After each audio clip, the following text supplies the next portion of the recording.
إن الحمد لله نحمده ونستعينه ونستغفره ونعوذ بالله من شرور أنفسنا وسيئات أعمالنا من يهده الله فلا مضل له ومن يضلل فلا هادي له وأشهد أن لا إله إلا الله وحده لا شريك له وأشهد أن محمدا عبده ورسوله اللهم صل وسلم وبارك ونعم على سيدنا وإمامنا وقدوتنا محمد وعلى آله وصحبه وسلم تسليما كثيرا أما بعد فالسلام عليكم ورحمة الله وبركاته. Bienvenue dans cette nouvelle émission consacrée à la médecine prophétique. Lillahi alhamd, on est à la 4e émission, il me semble. On a effectivement commencé par expliquer ce qu'est la médecine prophétique, l'importance de compter sur Allah subhanahu wa ta'ala, que c'est lui qui est le guérisseur. Et c'est l'élément le plus important, c'est celui de la croyance, c'est celui de croire en Allah subhanahu wa ta'ala, d'accorder toute sa confiance en Allah subhanahu wa ta'ala, bien avant le fait de se soigner, de chercher les remèdes. Et alhamdoulilah, les 2 derniers cours, on a eu le plaisir et l'honneur de recevoir Dr Reda qui nous a accompagnés pendant ces 2 épisodes. On a parlé effectivement des remèdes préventifs, en tout cas des procédés, des traitements préventifs et ceux aussi curatifs, inspirés de la médecine prophétique, la médecine divine de façon générale. On a, alhamdoulilah, discuté, on s'est dit que ça serait effectivement très intéressant d'aborder l'aspect de la médecine du point de vue de ce qu'on appelle la ruqya. Effectivement, on a annoncé aujourd'hui cet épisode-là, la ruqya pour le soin ou la guérison, en tout cas le traitement des maux du corps. Et on viendra un petit peu plus tard, Inch'Allah, par rapport à la ruqya du point de vue spirituel, ou en tout cas de tous les mots spirituels et les mots du cœur et de l'esprit. Du coup, Inch'Allah ta'ala, ce cours-là est vraiment très très intéressant, très important. On a parlé de l'aspect vraiment médication, traitement médical, et là aujourd'hui on va parler effectivement des traitements spirituels inspirés par la médecine prophétique, qui est la ruqya. Du coup, j'ai le plaisir d'avoir en ma compagnie Cheikh Mahmoud, qu'Allah le récompense par le meilleur et bénisse 100 ans. Du coup, par rapport à la ruqya, est-ce que, Inch'Allah ta'ala, tu pourrais nous expliquer ce que c'est la ruqya du point de vue de l'islam, Inch'Allah ta'ala, pour faire effectivement une introduction qui va nous amener plus loin, Inch'Allah, à parler du sihr, etc. Pas ce cours-là, mais pendant les cours prochains, Inch'Allah ta'ala. Barakallahu fik, Muhammad. Bismillahir Rahmanir Rahim, alhamdulillahi Rabbil Alamin. Wassalatu wassalamu ala khatimil anbiya wal mursalin wa ala alihi wa sahbihi ajma'in. Amma ba'd, assalamu alaikum wa rahmatullahi wa barakatuh. Donc c'est un plaisir, si Muhammad, d'être toujours accompagné, donc parlant de l'essentiel, je dirais, l'essentiel dans la mesure où, effectivement, la ruqya, je pense que beaucoup de gens attendent et entendent souvent par ruqya quand on est possédé, etc. Et donc, tu as choisi, de parler d'abord, la ruqya en général est du corps, parce que souvent on l'oublie, effectivement, et sauf peut-être d'un point de vue préventif, et en tout cas pas curatif. Et donc ça, je pense que c'est extrêmement important de savoir que c'est que la ruqya. Donc la ruqya, c'est le traitement, c'est pas la guérison, comme tu l'as précisé, c'est Allah seul qui est le guérisseur. C'est le traitement donc d'une maladie qui peut être soit psychique, soit celle de l'âme, soit celle du cœur, soit celle de l'esprit et celle du corps. On l'oublie souvent. Et donc par la lecture ou l'écoute de versets du Coran ou d'invocations tirées de la sunna authentique. Voilà la définition générale. Et malheureusement, je pense que si on interrogeait beaucoup de gens, quand on parle de ruqya, automatiquement, je me sens mal, je fais des cauchemars, etc. Mais ça, on le verra plus tard, Inch'Allah. Donc la ruqya, c'est une adoration. Ça, je pense qu'il ne faut pas l'oublier, c'est une adoration. Allah aime, bien qu'il se passe de tout, que l'on l'invoque, que l'on le supplie. Donc c'est pour cela qu'on disait quelque part, la maladie est forcément une miséricorde. Et toutes les expériences qu'Allah nous envoie, c'est pour nous éduquer. Et Allah, quand il aime quelqu'un, il éprouve. Comme nous sommes tous éprouvés, bien sûr. Mais quand Allah aime quelqu'un, quand on a oublié Allah, Allah est jaloux, comme le disait Ibn Qayyim, et il n'aime pas que l'on l'oublie. Donc quand on compte sur la médication classique, quand on n'a pas de soucis, entre guillemets, et qui n'en a pas, quand on oublie Allah, Allah nous secoue. Quelque part, les savants disent c'est un fouet que Allah utilise pour amener son serviteur vers lui. Donc le besoin d'Allah, c'est certainement la conscience que Allah seul peut et qu'il n'y a pas de force ni de puissance que par Allah subhanahu wa ta'ala, ça rapproche d'Allah. Donc en particulier, la ruqya, elle sert à ça. Elle sert à ça. Et donc, que ce soit sur le corps, ce dont quand on parle très peu en général, et que ce soit sur le corps, sur l'esprit, sur le cœur et dans toute douleur. En fait, donc quand Allah nous éprouve, c'est pour nous purifier, c'est pour nous rapprocher, c'est pour nous réveiller, c'est pour nous éduquer. Et donc, quand on le prend dans ce sens-là, on accepte non seulement l'épreuve, mais en plus, on en est satisfait parce que Allah ne fait que le meilleur. Donc, la ruqya, dans ce sens, c'est le rappel que Allah, il est le premier, qui n'a pas de début, le dernier, qui n'a pas de fin. L'omnipotent, il fait ce qu'il veut, quand il veut, il n'a besoin de rien. Et donc, ça, c'est vraiment, je dirais, l'avantage, que dirais-je, de la foi. C'est comme tu l'as dit en introduction, il ne faut pas compter sur soi-même ni sur quelqu'un d'autre, si ce n'est que Allah subhanahu wa ta'ala.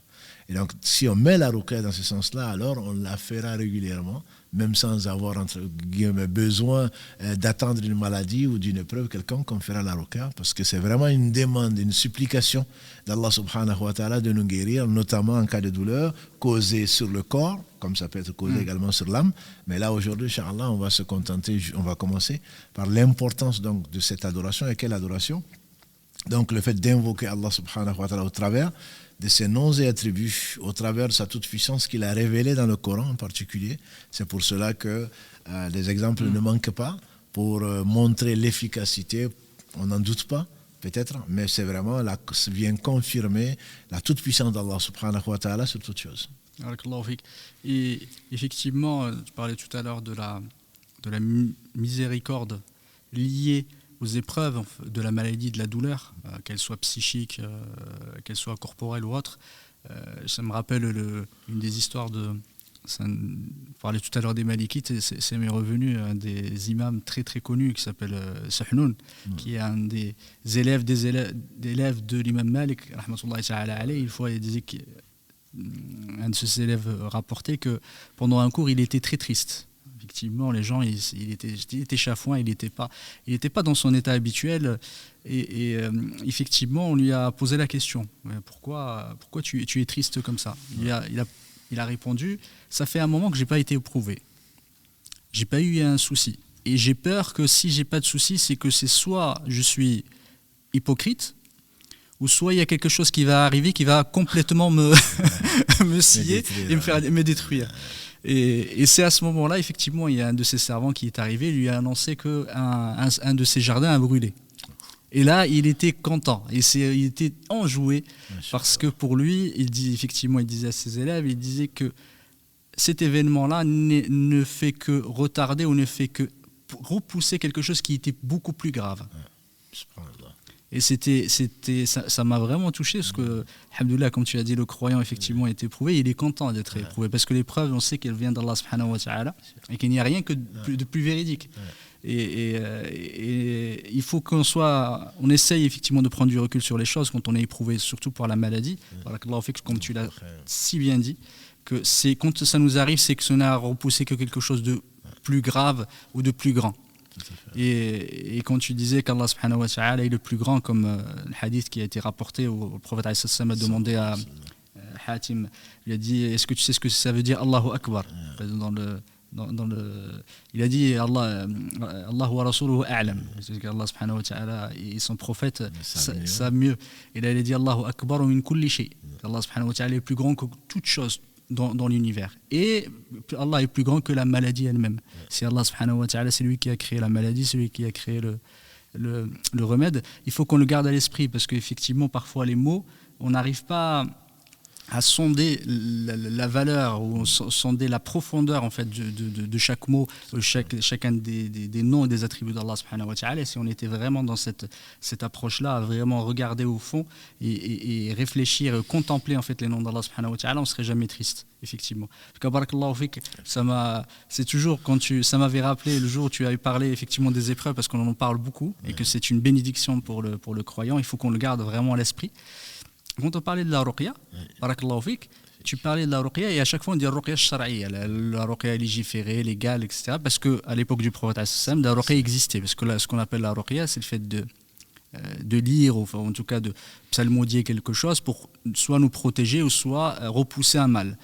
Et du coup, le prophète est venu pour nous guider vers le meilleur et nous guider vers ce qui est légiféré. Si tu pouvais juste nous en parler un petit peu, parce que parfois, certains ne savent pas, appellent la ruqya, ne savent pas qu'est-ce qui est la ruqya et qui ne l'est pas. Et barakallahu fik, si tu pouvais nous en parler de cet aspect-là, barakallahu fik. En effet, Allah vérifie que l'islam est venu pour réformer dans les sociétés ce qui ne va pas. Donc s'il ne s'agit pas, ce n'est pas une nouvelle religion entre guillemets qui est venue bouleverser, une révolution comme certains veulent bien l'appeler. Non, c'est une réforme. C'est une réforme du cœur, c'est une réforme de conception, c'est une réforme des croyances. Et donc les gens se soignaient. Et notamment, les gens invoquaient, c'est pour ça quand on parle de ruqya, ce n'est pas forcément shara'i.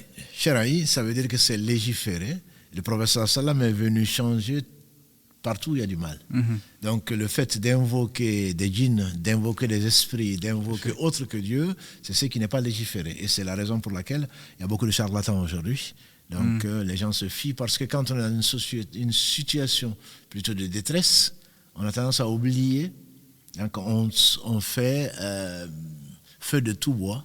Et donc n'importe qui passe, comme on le voit dans nos lives ou ailleurs, des gens choisissent nos émissions, et pas que les nôtres, pour venir faire leur publicité, parce que tu as perdu ton mari, tu as perdu ton emploi, tu as perdu ceci. Donc ça fait oublier, Satan te fait oublier Allah, de telle façon que eux, c'est des satans humains qui vont te proposer, et qui travaillent avec les djinns, et qui donc vont te proposer de te soigner, de t'amener ceci, tu es malade, de te guérir tous les maux, etc.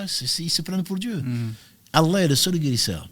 Donc, il y a des médecins, alhamdoulilah, Allah a créé, comme on a vu depuis le début, Allah n'a pas créé de maladie, il n'a pas fait descendre une maladie sans en faire descendre son remède, qu'on le connaisse ou qu'on ne le connaisse pas. Donc, quand effectivement la foi anime la personne, elle sait que tout ce qu'elle faisait avant, et combien, ce qu'ils cherchaient, ce qu'ils voulaient, ce qu'ils cherchaient, et finalement ils ne les ont pas eu, c'est une épreuve d'Allah pour les ramener à Allah, justement. Donc, quand on désespère et qu'on tape à toutes les portes, la seule porte qui restera toujours ouverte, c'est celle d'Allah.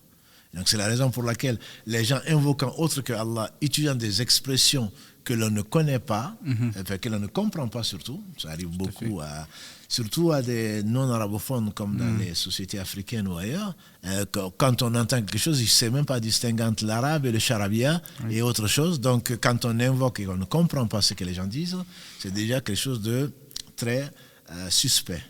Et donc, on accepte de ruqya, on doit accepter de ruqya que celui qui utilise les versets du Coran. Mais comme il y a beaucoup d'ignorance dans la communauté, on ne sait même pas qu'est-ce qui est versé ou pas, alors qu'il est peut-être en train d'invoquer autre que Allah.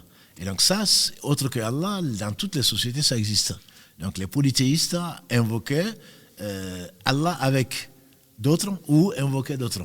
Donc c'est ce qui n'a pas été légiféré et que le prophète sallam est venu donc pour abroger, pour amener mieux, comme pour les fêtes.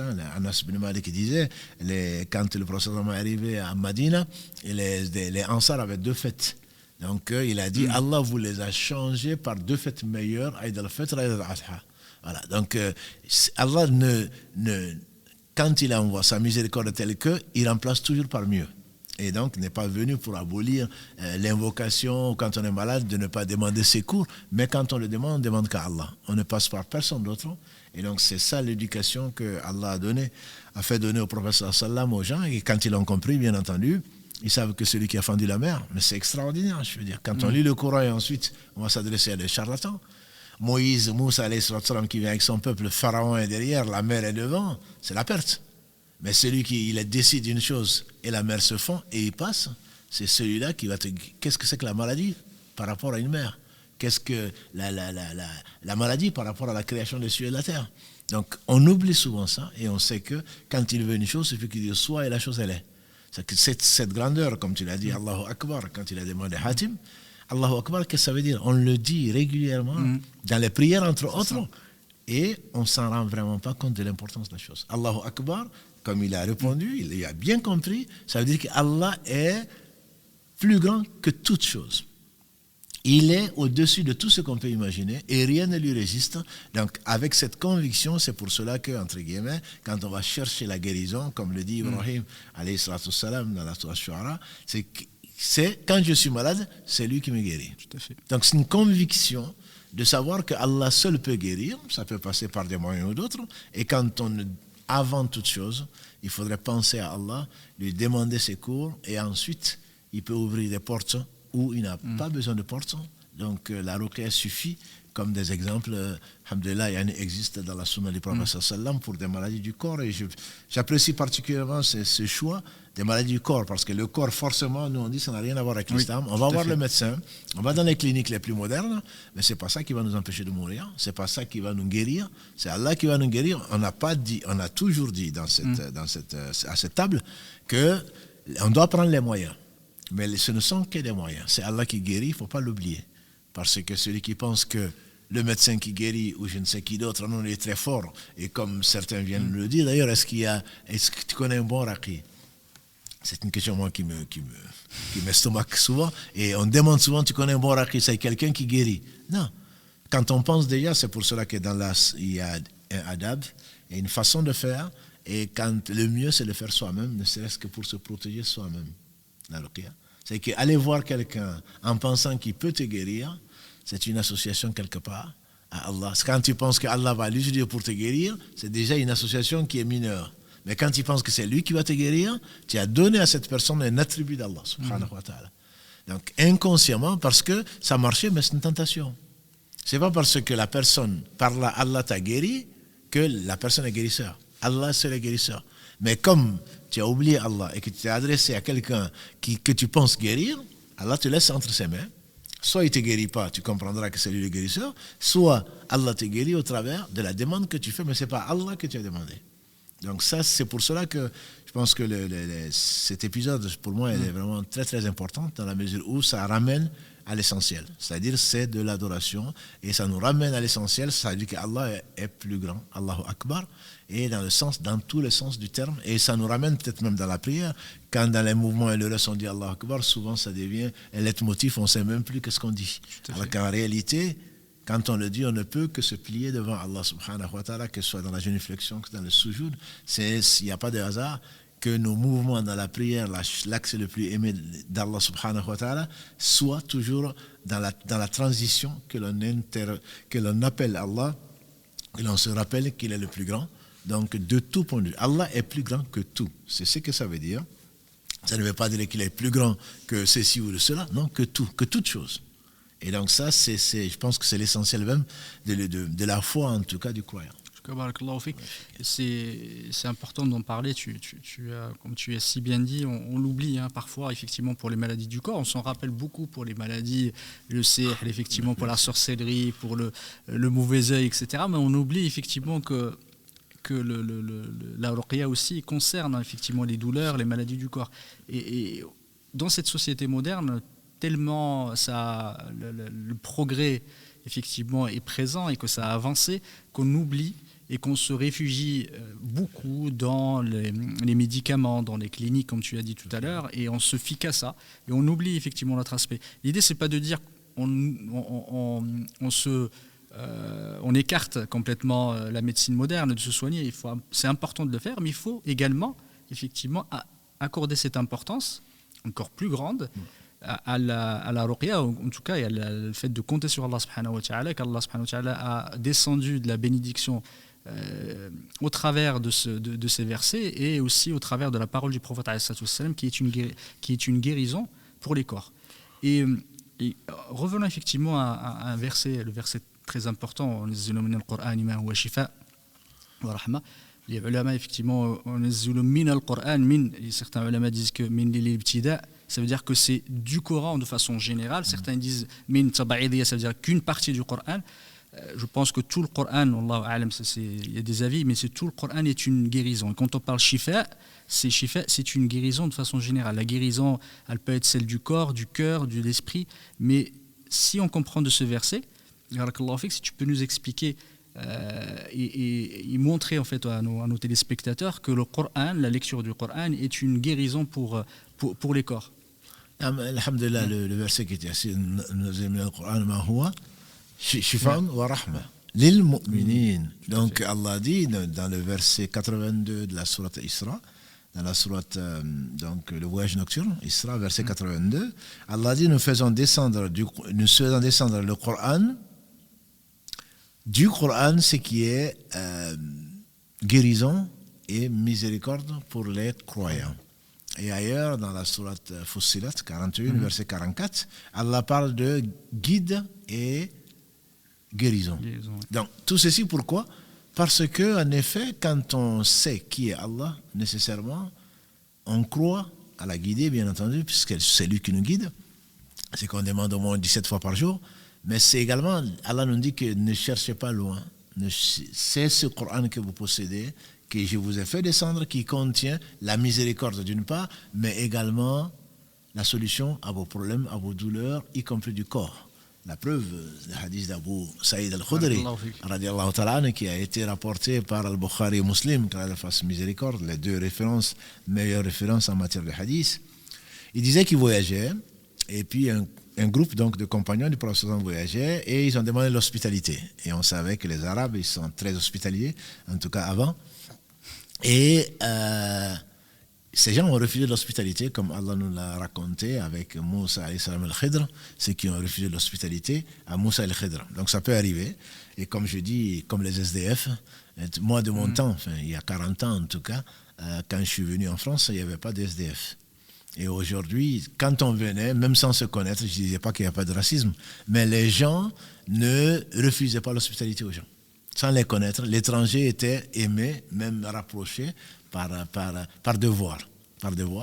Et aujourd'hui, l'individualisme au niveau mondial, je veux dire, sévit et on préfère plutôt rester entre soi et voilà, se garder une petite famille. Et moins elle est nombreuse, mieux c'est, ça rassure. Donc, ces gens ont refusé, ce qui n'était pas une habitude. Et Allah les a éprouvés. Ils ont refusé l'hospitalité à des voyageurs. Abir Sabil, on sait que c'est l'une des 8 catégories donc de bénéficiaires de la zakat. Partout, l'étranger était accepté et voire rapproché. Et donc Allah a éprouvé ces gens qui ont refusé l'hospitalité et pas n'importe qui, leur chef. Leur chef a été piqué, on dit, soit par un animal, soit par un serpent, soit par un scorpion, donc le raoui hésite. Et tout ce qu'ils ont fait pour essayer de soigner leur chef, on imagine qu'ils ont mis toute l'ardeur, tous les efforts, n'a pas abouti. Et Allah ne fait que le meilleur. Et comme ça n'a pas abouti, que le chef souffrait, ils ont dit, mais finalement on n'a personne pour le faire, est-ce que si on s'adressait à ces étrangers? Ils sont venus les voir en leur disant, étrangers, est-ce que vous avez parmi vous un raqi? Justement, un raqi, c'est quelqu'un qui traite. Donc, est-ce que vous avez un médecin ou un traiteur, entre guillemets? Voilà. Et notre chef est malade, etc. Et Allah les a inspirés, ils étaient des compagnons du prophète sallam, Allah les a inspirés, ils ont dit oui, on va le faire à condition que si on le guérit, si Allah le guérit, vous allez nous rétribuer. Ils ont dit oui, bien sûr, parce qu'ils n'avaient pas ça, c'était le dernier recours. Et donc Allah a voulu que l'un d'eux, sur l'inspiration divine, s'est mis à lire la Fatiha, comme on le sait. Et il a lu la Fatiha jusqu'au bout, et sur donc la personne ou la partie qui a été donc attaquée, et voilà que Allah est capable de toutes choses, Allahu Akbar, voilà que la personne se relève comme si elle n'avait jamais été touchée. J'y crois, et tu y crois, et nous croyons, voilà, donc c'est facile à Allah. C'est facile à Allah, et donc on leur a donné, ils ont tenu parole, on leur a donné, donc c'était en l'occurrence des moutons ou des brebis. Oui. Et donc, comme ils étaient en groupe, ils ont voulu se partager. Et il y a un, alhamdoulilah, qu'Allah a inspiré et qui a dit, moi je ne toucherai pas à cette partie tant qu'on n'a pas demandé au prophète sallam. Ça c'était le réflexe. Et que nous, souvent, on fait des choses, on se dit, est-ce que c'est permis ou pas? Mais je l'ai déjà fait. Alors que eux, et ça doit être la position du croyant, c'est avant de faire une chose, c'est est-ce que c'est permis ou pas? Ça t'éviterait bien des regrets. Même si, alhamdoulilah, c'est dans la nature humaine, mais le mieux, c'est toujours demander. Allah ordonne de demander aux gens du savoir, aux gens de la science, si on ne sait pas. Donc, ils ont été voir le prophète sallam, donc ils ne sont pas partagés leur salaire ou leur cadeau jusqu'à voir le prophète sallam. Donc, le prophète sallam leur a dit, comment tu as su que c'était une ruqya, ou la ruqya. C'est l'un des noms de la Fatiha, c'est la ruqya, celle qui guérit entre guillemets par Allah bien sûr. Donc comment tu as su que c'était une façon de traiter une maladie? Et on n'a pas la réponse à ça, mais il a dit gardez-en moi ma part.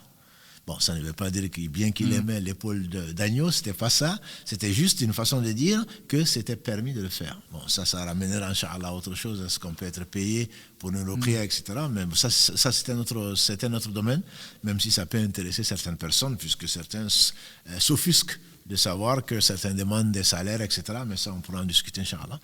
Mais c'est comme ça que Allah nous a enseigné aux compagnons et a enseigné donc aux gens qui sont venus après, que c'est un verset extraordinaire. 67 de la sourate, entre autres, verset 67 de la sourate Az-Zumar, on n'a pas donné à Allah vraiment sa valeur. Et dans ce verset, Allah dit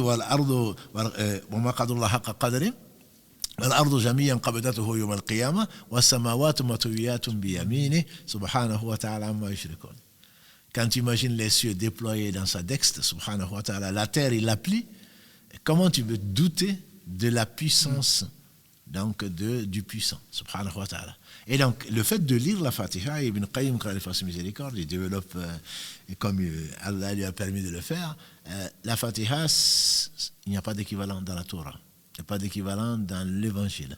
La Fatiha, il a dit qu'Allah a révélé 114 livres et qu'il a résumé dans 4 qui sont la Torah, l'Injil, l'Évangile, les psaumes et le Coran. Il a rassemblé les 3 premiers dans le Coran. Il a rassemblé tout le Coran dans la Fatiha, de sa richesse, de ce qu'il y a dedans, qui parle des noms attribués d'Allah subhanahu wa ta'ala, le parfait, le Seigneur des mondes, etc., qui parle de l'au-delà, ce qui nous attend, qui parle de ceux qui nous ont précédés, qui parle du destin, qui parle de tout. Allah a tout rassemblé dans la Fatiha.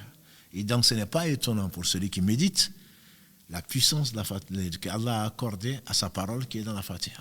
Et donc la Fatiha n'est pas à lire pour le mariage ou à lire pour conclure des invocations. C'est vraiment le Coran, c'est un concentré de bien.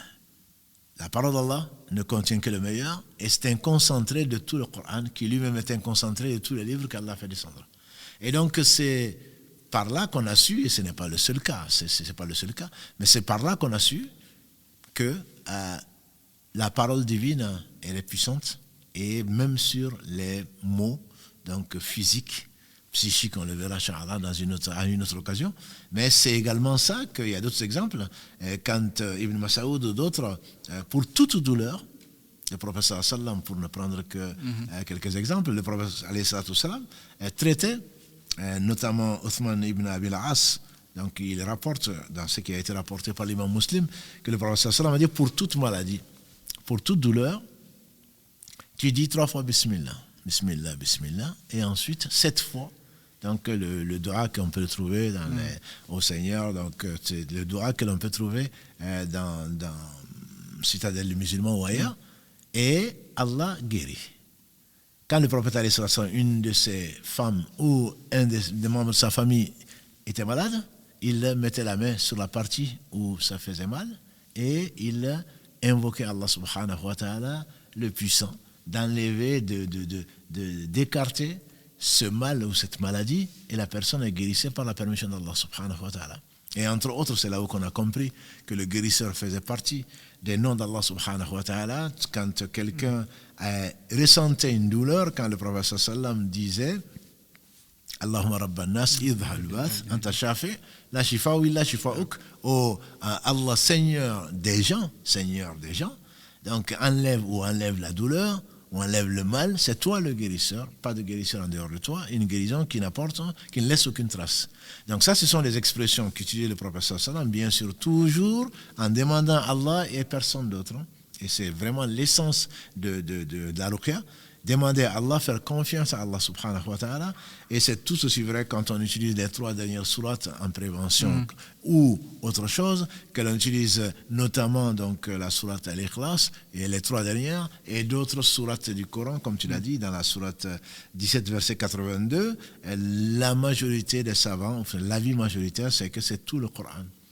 Bon, il y a par expérience, Il y a certains, mais ça on le verra peut-être plus tard, il y a certains versets qui impactent plus à un moment donné sur d'autres, mais c'est tout le Coran qui est même dans le min al-Coran, c'est la vie majoritaire, c'est tout le Coran qui est shifa, tout le Coran plutôt qui est guérison, et donc qui est une miséricorde et en même temps une guidée pour les gens. Et donc il y a les exemples pratiques et le prophète sallam recourait à ça, pas parce qu'il ne voulait pas se traiter, la preuve on a vu dans les deux épisodes d'avant, comment il traitait les maladies, etc. et conseillait de se soigner également. Mais il s'agit avant toute chose de ne pas forcément prendre le rendez-vous le plus proche, c'est de demander à Allah de nous guérir plutôt que d'attendre quand on n'a plus. Ça arrive parfois, quand on est désespéré ou que les médecins ne savent pas d'où vient la maladie, etc. C'est à ce moment qu'on s'adresse à Allah. L'exemple peut-être le plus, qui est d'une contemporaine, hein, il y a 20 ans, je pense, une femme qui avait un cancer généralisé. Et donc, dans les radios et le reste, on lui donnait très peu de temps à vivre. Et avant de mourir, elle a souhaité voir la maison d'Allah subhanahu wa ta'ala. Et elle a été faire la Umrah. Et elle est revenue, il n'y avait pas de traces sur les radios, j'y crois. Elle a même écrit un livre, il n'y a pas de traces de cancer. Ça ne veut pas dire qu'il ne faut pas traiter les cancers par la chimio, par la radio, par autre chose, c'est pas ça.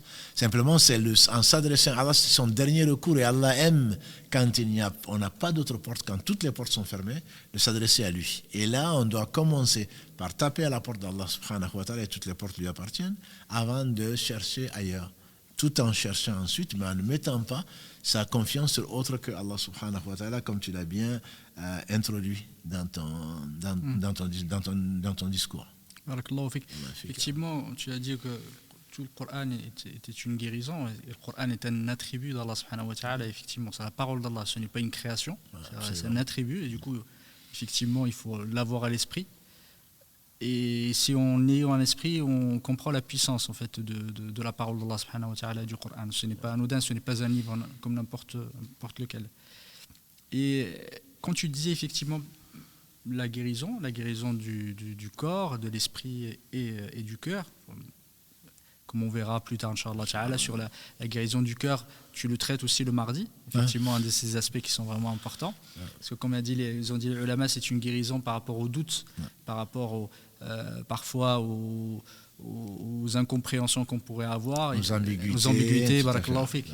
C'est une guérison par rapport à ça, c'est une guérison de l'aspect spirituel qu'on verra plutôt à partir de la semaine prochaine, Inch'Allah ta'ala, et la guérison pour les corps. Et dans la guérison pour les corps, les ulama disent qu'il y a deux parties. Il y a une partie effectivement de prévention, ou plutôt de repousser quelque chose, et repousser un mal, repousser une maladie, une douleur.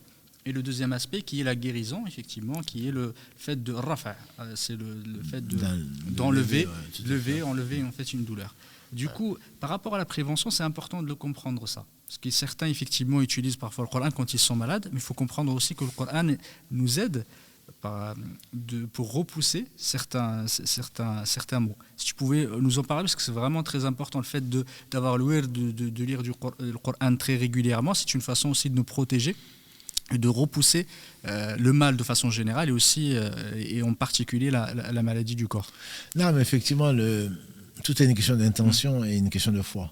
C'est que quand l'intention, bien entendu, c'est de découvrir la parole d'Allah subhanahu wa ta'ala, qu'est-ce qu'il nous a ordonné, il n'a ordonné que le meilleur, qu'est-ce qu'il nous a interdit, il nous a interdit que ce qui est le mal, en partie ou complètement, en le lisant et en sachant effectivement que sa parole est un attribut, comme tu dis, d'Allah subhanahu wa ta'ala et qu'Allah est capable de toutes choses.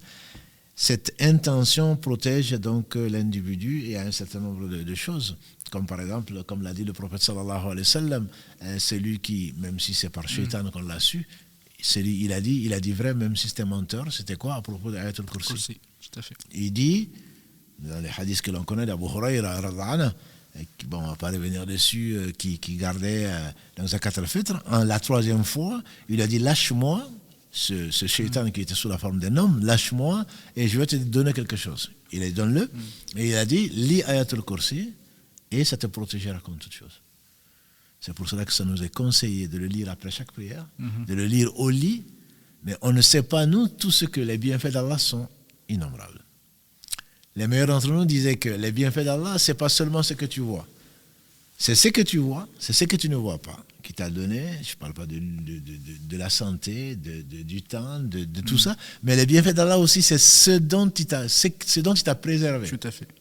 Que l'on ne voit pas. Et on le voit parfois que quand on voit des gens qui sont éprouvés, et le prophète sallallahu nous a donné comme réflexe, Alhamdulillah alladhi afani mimtalaka bihi. C'est en voyant c'est par quoi Allah a éprouvé les gens qu'on se dit finalement Allah m'a évité ça. Voilà. Et ça tu ne le vois que parce que tu vois le contraire de ce que toi tu n'as pas.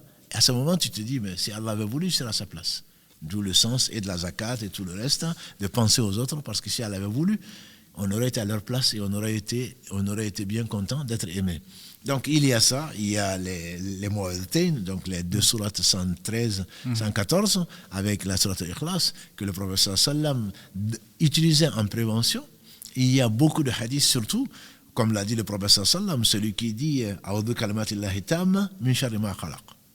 Je demande protection auprès d'Allah au travers de ces paroles parfaite contre ce qu'il a créé. Celui qui le dit 3 fois dans l'après-midi, on dit après l'Asr, il ne lui arrivera que du bien.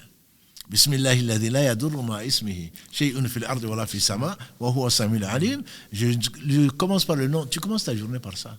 Si c'est vraiment une conviction, tu ne peux pas être malheureux. Si une chose t'arrive, c'est dans le destin et c'est pour ton bien. Et donc j'évoque plutôt le nom d'Allah avec lequel rien ne peut te nuire, ni sur la terre, ni dans les cieux. Et il y a un tabeï, je pense qu'il a eu une blessure, ou il s'est cassé quelque chose, et il a dit, c'est parce que le destin, Allah a décrété qu'il est oublié de dire ça le matin. Et il dit, si ça m'est arrivé, c'est parce que, c'est son explication, parce que j'ai oublié de faire cette invocation. Donc, bon, non seulement on doit le faire, parce que le prophète sallallahu alayhi wa sallam n'a rien dit de lui-même, c'est une révélation, mais en plus, c'est cet homme qu'Allah le bénisse et le sauve, sallallahu alayhi wa sallam, qui nous a aimés plus que nos parents. Il était plus savant de ce qui peut nous faire du bien dans ce bas monde, dans l'au-delà. Donc quand on reste le matin, bien, même si on pense prendre un peu de temps, certains diraient perdre un peu de temps, en réalité on est en train de préparer sa journée et Allah nous préserve de tellement de choses au travers donc soit du Coran, soit des hadiths qui nous ont été conservés, qu'Allah bénisse donc tous ces gens par qui les hadiths ont été conservés donc jusqu'à nous et qui nous permettent d'un point de vue prévention également donc des maladies du corps. Je ne parle même pas des maladies psychiques qu'on verra Inch'Allah la semaine prochaine. Donc on est en même temps tant en prévention que là pour guérir quand la chose arrive. Et la Fatiha dont on parle, Ibn Qayyim qu'Allah fasse miséricorde, il a dit qu'il s'est retrouvé.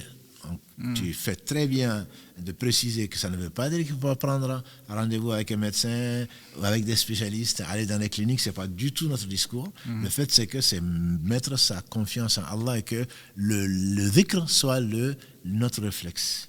Pas seulement quand on ne peut plus rien.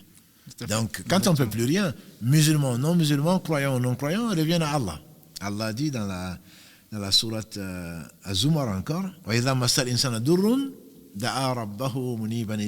l'homme en général quand un mal le frôle, et j'aime bien ça parce que le mal ne touche pas l'homme, ça ne fait que passer à peine ça te frôle, tu as l'impression que tout le monde t'a abandonné, alors qu'il dit quand l'homme le bien on le fait manger à pleines dents,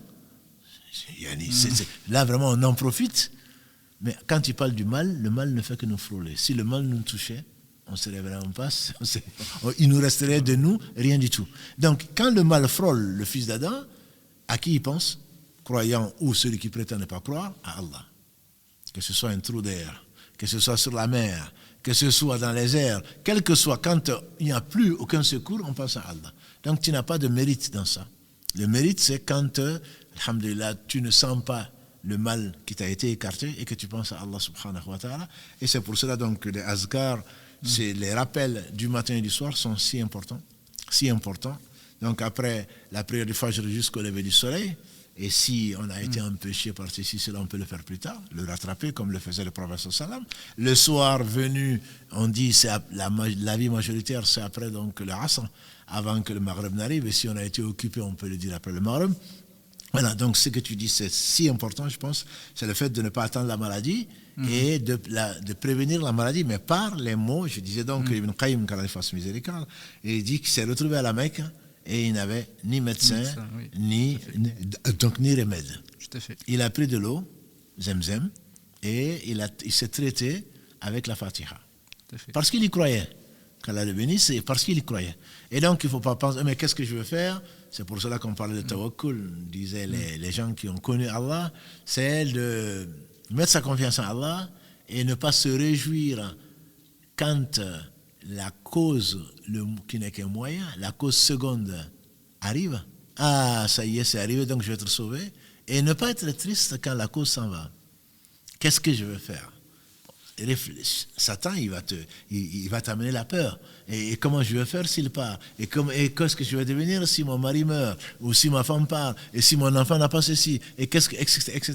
C'est que tu as oublié que Allah est le premier qui n'a pas de début et c'est lui qui fait ce qu'il veut. Et donc Satan, il est là pour nous. Ça, tu parles des lives du mardi. C'est vraiment un travail continuel de combattre l'âme qui est le support, donc le suppôt et le véhicule de Satan. Donc une fois, c'est pas que un waswas, on va revenir Inch'Allah un mardi dessus, et ce n'est pas le fait que les khawatir, ce qui te traverse l'esprit, c'est pas ça qui est important. Après, quand tu te rappelles Allah, comme il le dit, subhanahu wa ta'ala, et tu te retrouves rapidement en train de réaliser que finalement, c'est avant tout, c'est Allah. Et après tout, c'est Allah. Et que Allah n'a besoin de rien pour réaliser ce qu'il veut. Donc, pour revenir à ça, la Fatiha peut guérir. Allah peut, sa parole, au travers de sa parole, tu peux être guéri. Parce que c'est Allah subhanahu wa ta'ala, c'est un de ses attributs. C'est Allah qui permet que ça te guérisse, alors que ça ne guérit pas quelqu'un d'autre. Voilà. Donc, ce n'est pas automatique, entre guillemets. C'est comme les antibiotiques, c'est pas automatique. Mais ça dépend donc de la foi que tu as. Allah subhanahu wa ta'ala, la conviction que tu as que Allah est capable de te guérir et qu'il va te guérir parce que sa promesse est vraie. Donc c'est dans ce contexte-là qu'il faut se le rappeler. Et d'ailleurs, parlons tout à l'heure de Coran et de façon générale et du Coran en particulier, il peut même guérir les gens qui ne sont pas croyants. Dans le hadith que tu as cité d'ailleurs, c'est les Arabes qui ont refusé l'hospitalité aux compagnons du prophète, il n'était pas musulman. Justement, quand on pose la question, c'est pour cela que certains gens de science ont expliqué qu'on peut guérir, bien entendu, Allah guérit qui il veut au travers de ce qu'il veut, mais à condition que la personne croit que c'est une guérison. Voilà. Donc quelqu'un qui est sceptique qui te dit je n'ai rien à perdre, je vais essayer. Là, c'est comme quelqu'un qui dit je vais faire ça. Si l'au-delà existe, j'irai au paradis. Et non, il est dans le doute, peut-être oui, peut-être non. Là, ce n'est pas la peine d'avoir recours. Donc, à la ruqya. La ruqya, c'est que vraiment on est convaincu. Ce n'est pas la dernière solution. Écoute, j'ai tout essayé, maintenant je viens pour la ruqya. Non. Je viens à la ruqya parce que je suis convaincu qu'Allah est capable. S'il y a mon bien dans cette guérison-là, maintenant, Allah il va le faire. S'il ne le fait pas, ce n'est pas parce que je doute sa parole. La preuve, mieux que nous, Ayoub alayhi salam. Ayoub alayhi salam, qui est un prophète, Job, comme on l'appelle dans l'Ancien Testament, on dit qu'il a été éprouvé par Allah. Quand on parle de la patience, c'est à lui qu'on pense. 18 ans, on dit, et qu'il n'y avait pas un centimètre carré, si on peut parler ainsi, de son corps qui était exempt de plaies. Et il ne s'est pas plaint à Allah, sinon il s'est plaint de lui-même et que c'est Shaitan qui l'a touché. Dans la sourate Sad en particulier, Allah lui dit, c'est qu'après l'avoir éprouvé pendant 18 ans, peut-être plus, juste de taper donc de son pied, il y a de l'eau qui a jailli, avec cette eau il s'est lavé et Allah l'a guéri complètement. Et ça, c'est un prophète. C'est pas parce qu'Allah ne l'aime pas. C'est pas parce qu'Allah voulait faire de lui un exemple. Et Ayoub, alayhi salatu wassalam, donc fait partie de ces gens-là. Et Allah, quand il nous le dit, c'est bien entendu pour nous rassurer et également pour nous inviter à patienter, parce qu'on ne patiente jamais assez.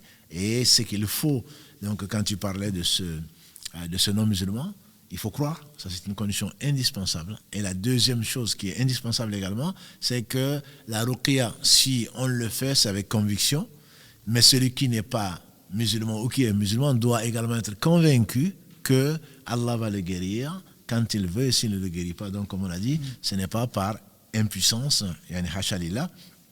Et quand quelqu'un d'autre fait la ruqya, parce que c'est permis, Jibril alayhi salam est venu voir le prophète sallam, il a dit à Muhammad alayhi salam, tu t'es plaint? Il a dit oui, effectivement. Et il a fait la ruqya.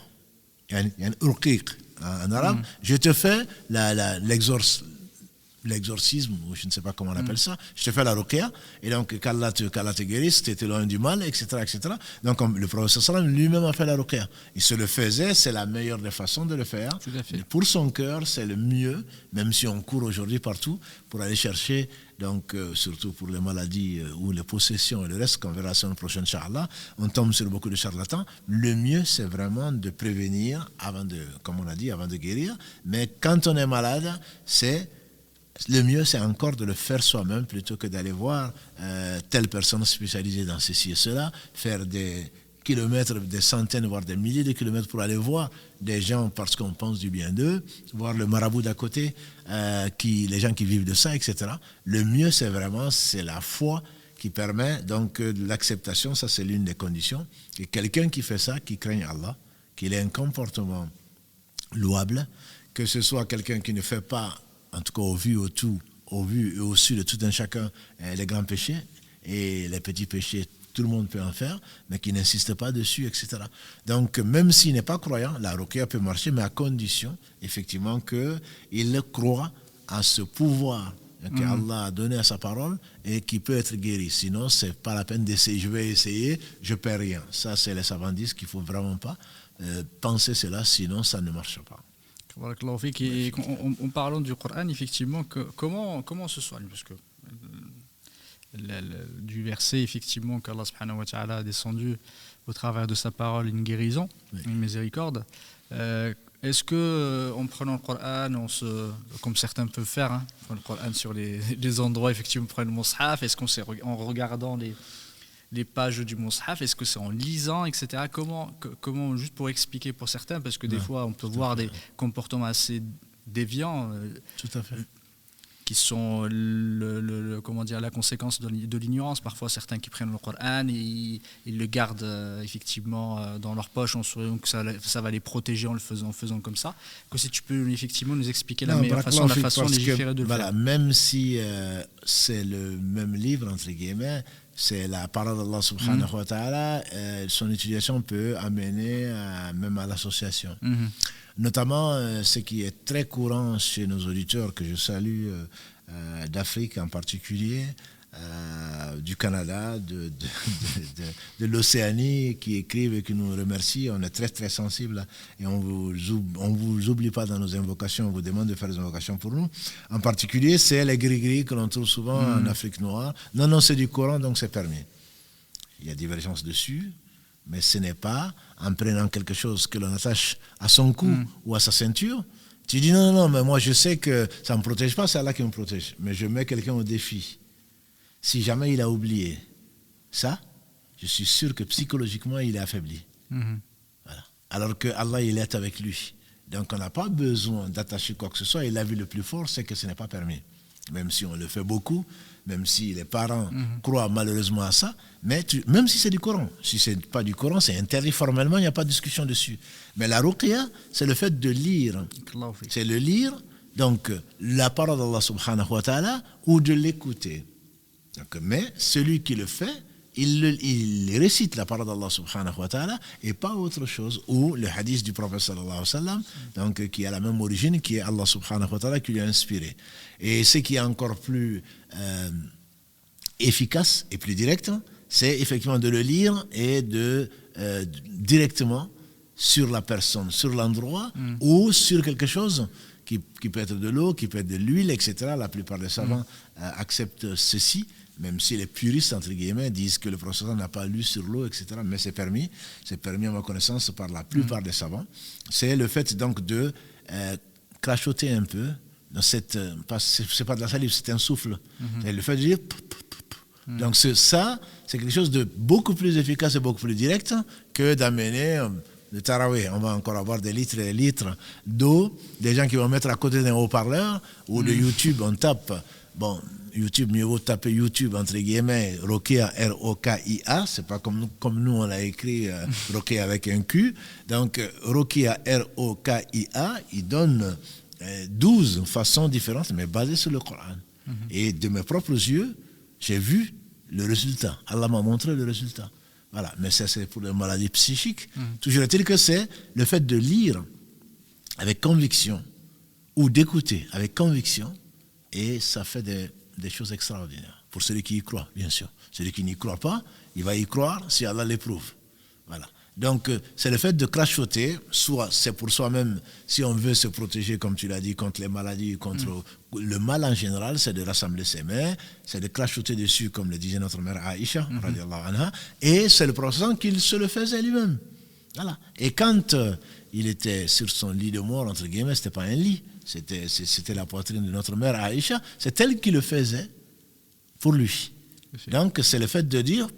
Donc de crachoter de ça et de lire le Coran et ensuite de se le passer soit sur tout le corps, soit sur la partie donc, où on a mal.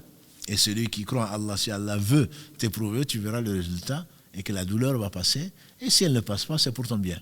Donc il ne s'agit pas d'amener, je ne sais pas, une citerne, comme j'ai entendu, une citerne d'eau, et ensuite on vend ça, donc chaque litre a combien de machin. Ça c'est les charlatans, c'est des arnaqueurs.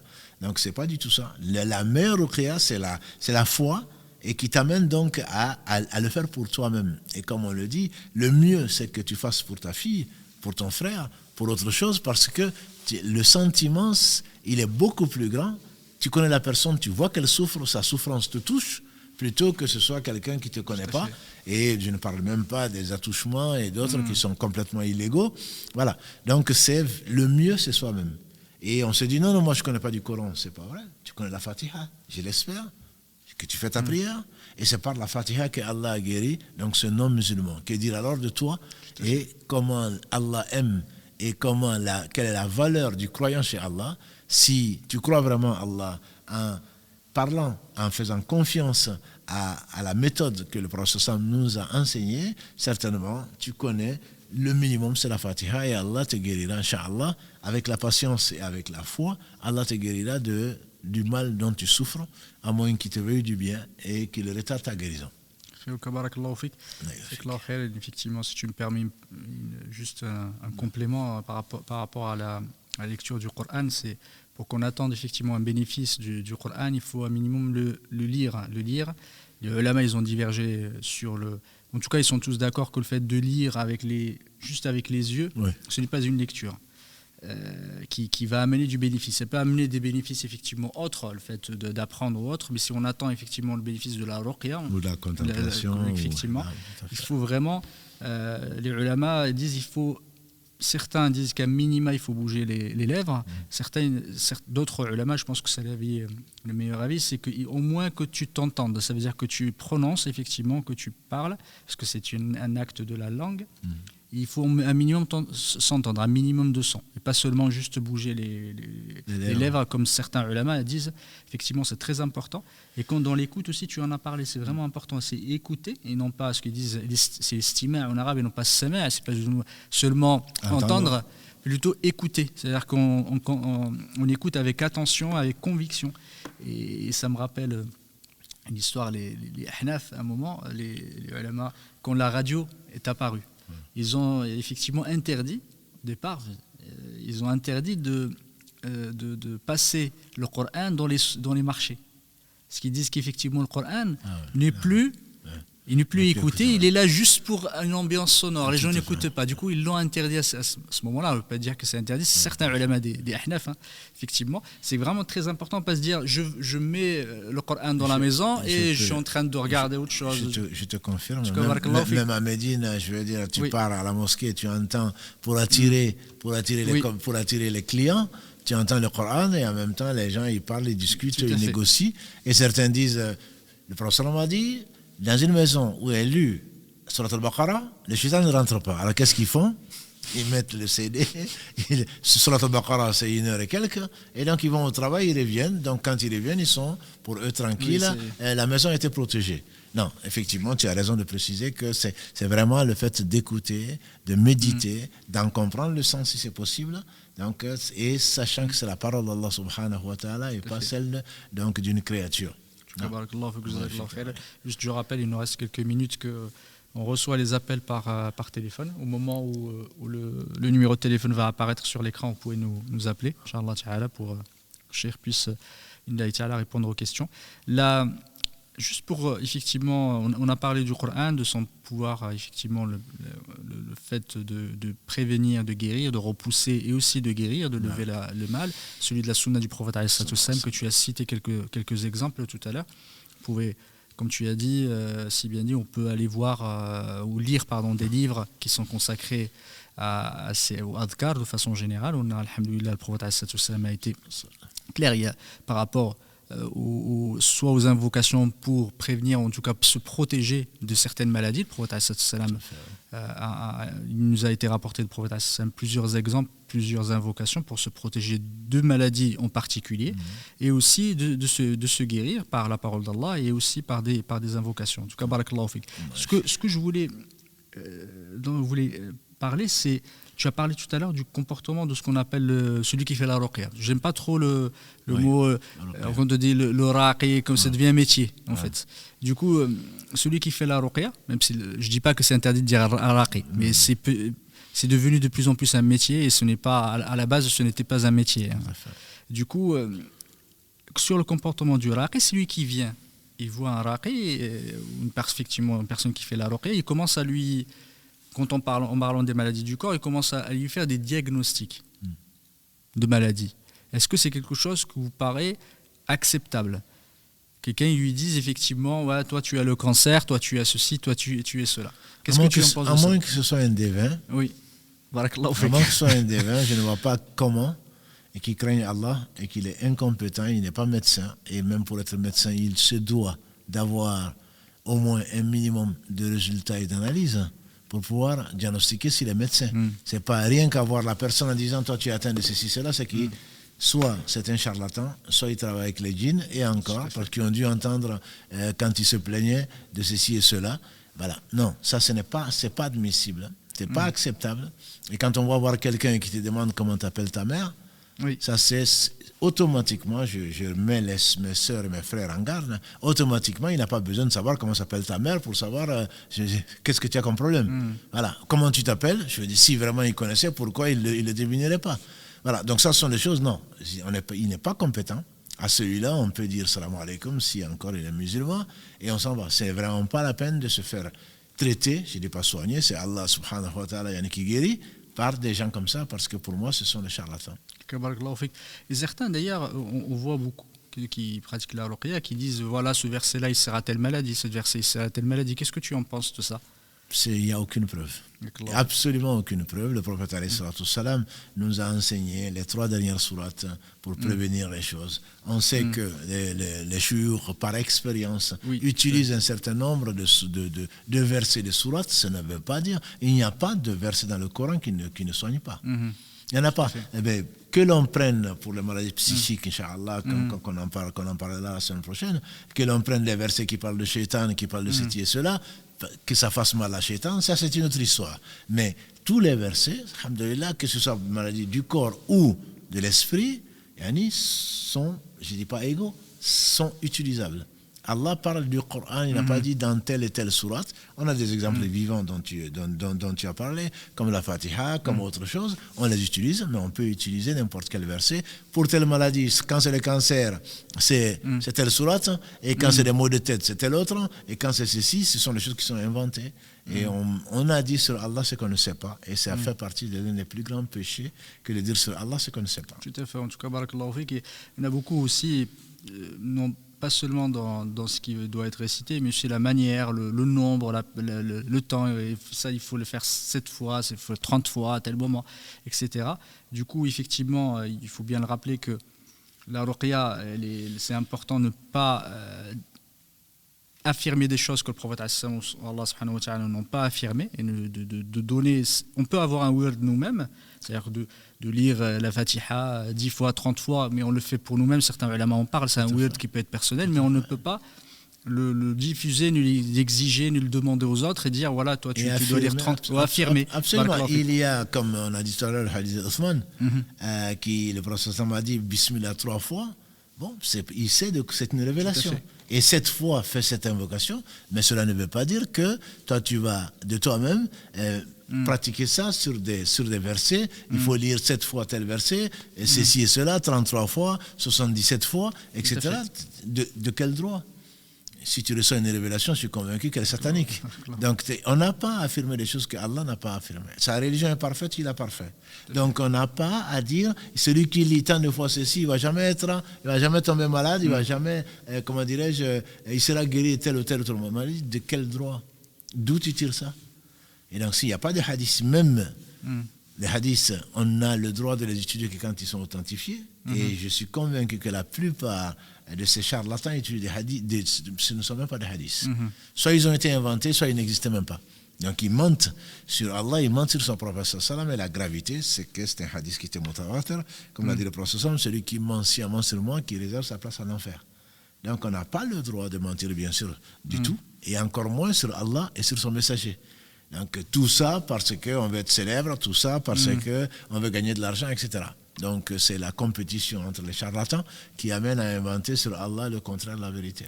Donc il faudrait vraiment que les frères et les sœurs fassent attention et que Allah suffit et qu'on n'a pas besoin de consulter qui que ce soit en cette matière-là, parce que Allah a conservé son livre, il a conservé les invocations authentiques et ça nous suffit. Et c'est vraiment important de le dire et que nos téléspectateurs soient vigilants là-dessus. Et ce n'est pas parce qu'on l'a pratiqué que ça a donné un résultat que pour autant c'est légiféré et que pour autant c'est conforme à notre religion. Ça peut arriver que quelqu'un dise effectivement n'importe quoi entre guillemets ou qu'il raconte effectivement du charabia ou un charlatanisme, que ça donne un résultat. C'est pas pour autant que ça légitime ce qu'il vient de faire. Ça peut arriver que la personne, tellement éprouvée qu'il invoque Allah subhanahu wa ta'ala dans un moment de terreur et qu'il soit guéri, ce n'est pas à cause de ce qu'a fait la personne, même quelqu'un qui n'est pas croyant. Mais ces charlatans-là abusent, ils abusent vraiment et ils ne craignent pas Allah. Quand tu te dis par exemple, il t'est arrivé ça, comme on a dit au prophète sallam, mais parfois ils disent des choses qui sont vraies, il dit mais justement, c'est une chose vraie, mélangé à 99 de faux. Toi, tu ne te souviens que, ah oui, dis, n'est-ce pas, que tu as visité Tombouctou? Ah ouais, mais comment il a su? Parce que son Satan est venu lui dire ça, et tout le reste, donc tu vois, il va ensorceler, entre guillemets, ton cerveau, ton esprit. Tu vas dire, mais s'il l'a su, c'est qu'il sait le reste. Alors, il te lâche une vérité, entre guillemets, parce qu'il a travaillé avec son shaitan, et à partir de là, il te raconte des mensonges, et toi tu vas finir par croire, c'est ta belle-mère qui a fait ceci, c'est un tel qui a fait cela, etc. Et donc, comme l'a dit le prophète sallallahu alayhi wa sallam, il a dit vrai dans le cas d'Ayatul Kursi, même si c'était menteur. C'est pas parce qu'on a dit une chose qui est vraie que la personne est une personne qui est véridique. Donc c'est sa piété, avant toute chose, c'est sa piété des gens qui ne font même pas la prière. Comment il peut faire la ruqya? Il ne faut même pas la prière. Donc c'est le rapport avec Allah est tel qu'ils l'ont coupé. Et donc comment on peut aller voir quelqu'un qui a des mauvais rapports avec Allah forcément, ou quelqu'un qui ne va même pas le vendredi? Il y a ces marabouts entre guillemets, ils vont pas à la prière le vendredi, qui est une obligation sans aucune discussion, l'unanimité des savants. Non? Et il a atteint un certain stade maintenant, il n'a même plus besoin d'aller à la mosquée ou de faire la prière du vendredi, etc. Donc il faut se baser avant tout sur des choses concrètes. Quelqu'un qui, on ne purifie personne, mais on voit de lui, il y a des signes de piété. À ce moment-là, on peut avoir recours, le mieux encore, c'est de n'avoir recours qu'à Allah subhanahu wa ta'ala. Jazakallah khairan, qu'on pense par le meilleur. Je ne sais pas s'il y a des questions. Oui, salam alaikum, barakallah fik Cheikh, barakallah fik Mohamed pour la qualité de cet échange. Donc effectivement, il y a beaucoup de personnes qui attendent impatiemment le numéro de téléphone que Karim va afficher, Inch'Allah, et les personnes vous appeler. Donc le temps avant que quelqu'un appelle, j'ai une petite question, Cheikh, qui a été posée. est-ce que quand on fait la ruqya soi-même, donc qu'on lit le Coran, que ce soit la Fatiha, que ce soit Ayat al-Kursi, est-ce que je peux la lire en français? Est-ce que ça a la même valeur? Non, c'est pas la même valeur. C'est pas la même valeur parce que le Coran, il n'y a pas un mot, il n'y a pas une lettre qui vienne du prophète sallallahu alayhi wa sallam ou de quelqu'un d'autre. Donc le Coran, c'est la parole d'Allah. La parole d'Allah, ce n'est pas, comment dirais-je, au nom d'Allah, le miséricordieux, le très miséricordieux, etc., etc. C'est pas ça. C'est Bismillahirrahmanirrahim, quand c'est un verset dans la sourate que vous connaissez, c'est vraiment c'est certainement la parole d'Allah. Le reste, le sens, il faut effectivement le connaître, il faut comprendre ce qu'on demande à Allah, subhanahu wa ta'ala, mais on ne peut pas prendre ce qu'on appelle le Coran en français. Le Coran n'existe pas en français. Le Coran, il est en arabe, dans un arabe clair, donc, et qui n'a pas de explicite et qui n'a pas de comparaison, qu'on ne peut pas imiter, etc. etc. Salam alaikum. Allô? Allô, oui. Salam alaikum. Oui, wa alaikum salam. Oui, wa alaikum salam. Oui. C'est pour poser une question. Oui, ouais, excellent. Tu es en ligne, Inch'Allah, tu peux poser la question. Ah bon? Tfadli. Tu peux poser la question, Inch'Allah. Oui, salam alaikum. Excellent, Inch'Allah. Non, excusez-moi, non, parce que le salam alaikum, je suis un petit peu émue là. Salam alaikum, Cheikh. Alaykum salam wa rahmatullah. Il y a quelque chose qui est à côté de toi et qui parle?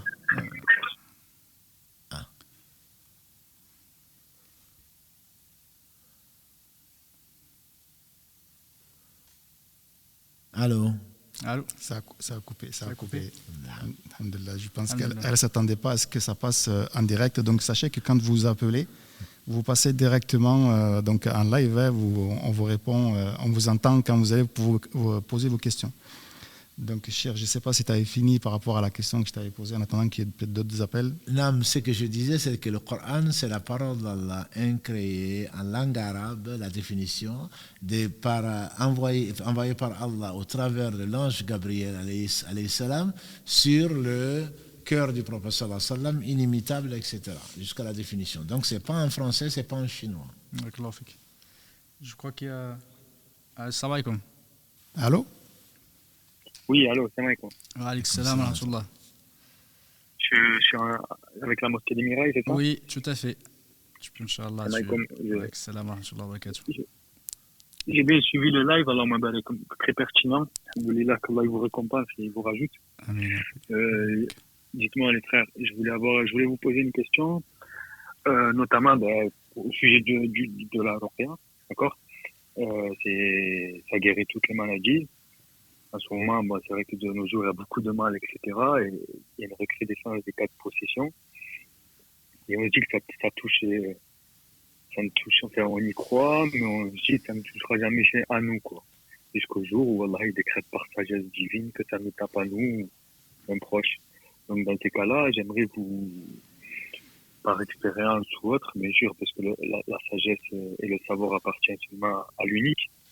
Vraiment, comment faire quand une personne a une forte possession qui l'empêche de reconnaître sa maladie et qui l'empêche qui l'éloigne de toutes les personnes lui voulant du bien, entre guillemets, lui rappelant les dhikrs, etc., et la voix d'Allah, et qui est dans le déni total de sa maladie, et pourtant, un aveugle le verrait, quoi, comme dirait l'autre, tu vois. Donc, comment on pourrait s'y prendre? Est-ce qu'on doit parce qu'à un moment donné, la ruse, parce que la ruse en islam, entre guillemets, contre les ennemis est légiférée de manière très, très structurée, entre guillemets, Allahu Alam. Donc, qu'est-ce qu'on doit faire? Est-ce qu'on doit ruser contre cet ennemi qui a la personne, un frère ou une sœur qui l'empêche de mener sa vie, ou que doit-on faire? En plus des doigts, bien sûr, parce que les doigts, c'est l'arme du croyant, je n'oublie pas. Non, alhamdulillah, tu poses la question, donc comme c'est un live, on va essayer d'y répondre brièvement parce que normalement, Inch'Allah, l'émission prochaine ou à partir de la semaine prochaine, Inch'Allah, on va essayer de traiter la possession. Je sais que c'est ce qui occupe beaucoup de gens. Alhamdulillah, qu'Allah purifie le cœur et l'esprit des croyants et guide les non-croyants donc vers le vrai. Il est clair qu'on peut ruser pour le bien de la personne sans mentir. Donc on peut l'amener, comme par exemple la personne, comme tu dis, quand elle est possédée en général, ces djinns, musulmans ou non musulmans, ne veulent pas sortir. Et donc on va l'amener à ne pas fréquenter, puisqu'ils communiquent entre eux. Et ils veulent donc que la personne ne se soigne pas pour qu'eux ne partent pas.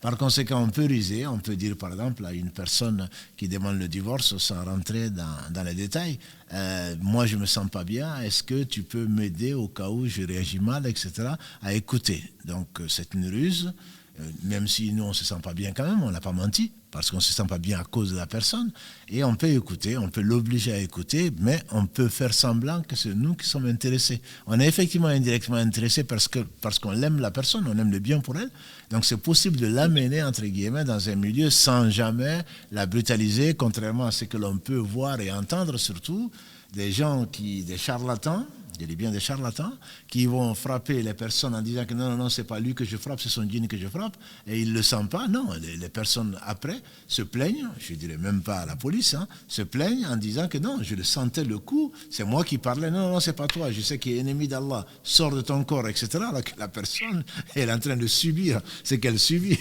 qu'Allah lui fasse miséricorde, et tu es en train de brutaliser ton frère ou ta soeur, alors qu'en réalité, donc, je ne parle pas des méthodes que certains pensent avoir maîtrisées, alors que ce n'est pas du tout ça. Mais l'amener au moins à écouter le Coran et la maîtriser au besoin, parce que quand un djinn possède quelqu'un, Dieu seul sait ce que c'est quelque chose de...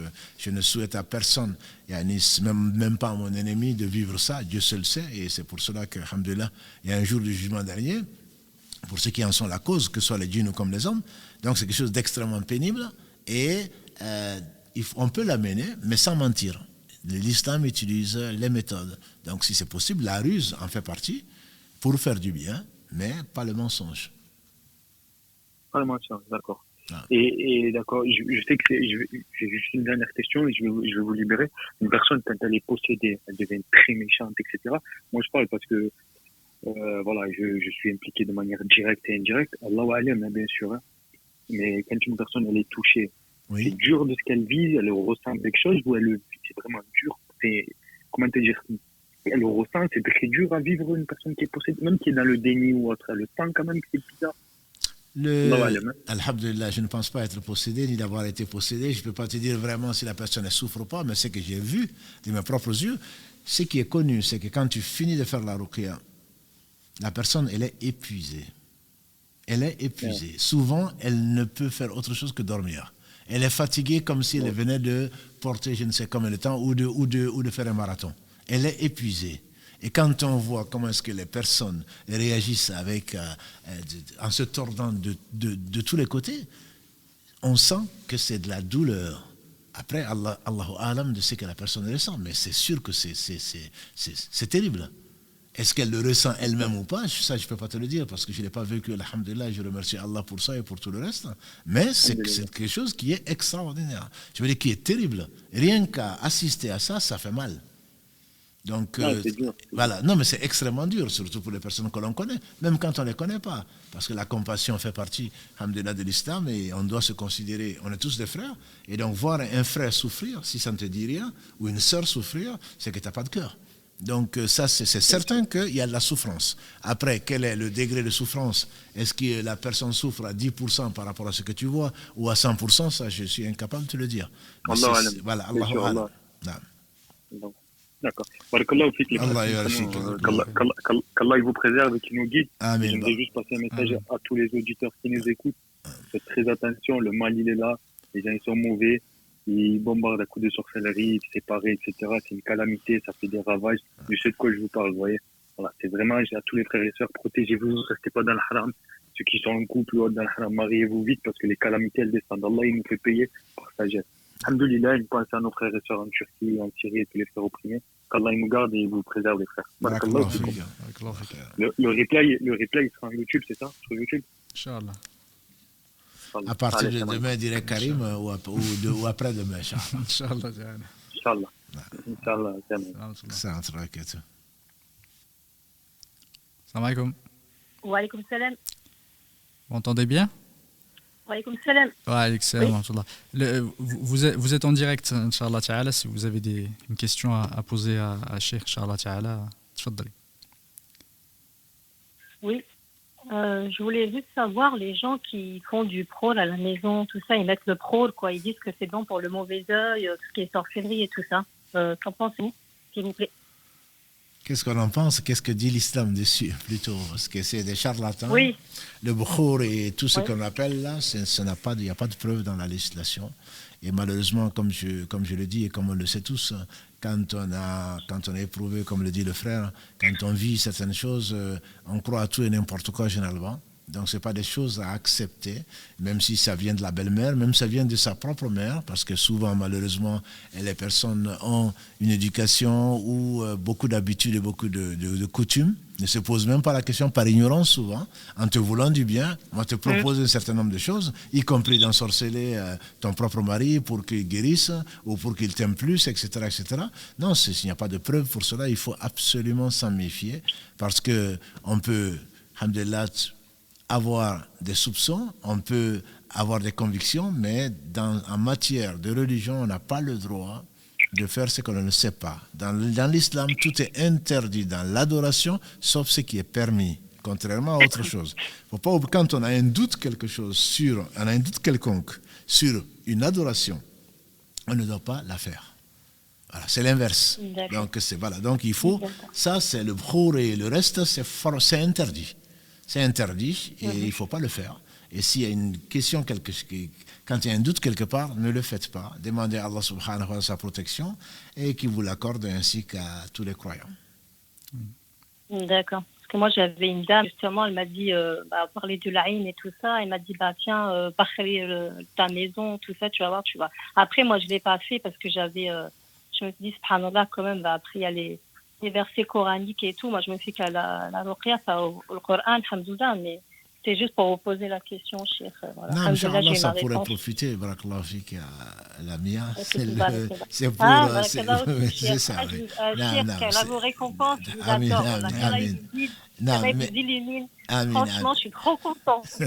Machallah. Franchement, je vous aime en Allah. Alhamdulillah, qu'Allah pour qui tu nous aimes, vous aime. Merci beaucoup. Il faut savoir que tu as eu le bon réflexe. Allah, il t'a aimé, il t'a épargné ça.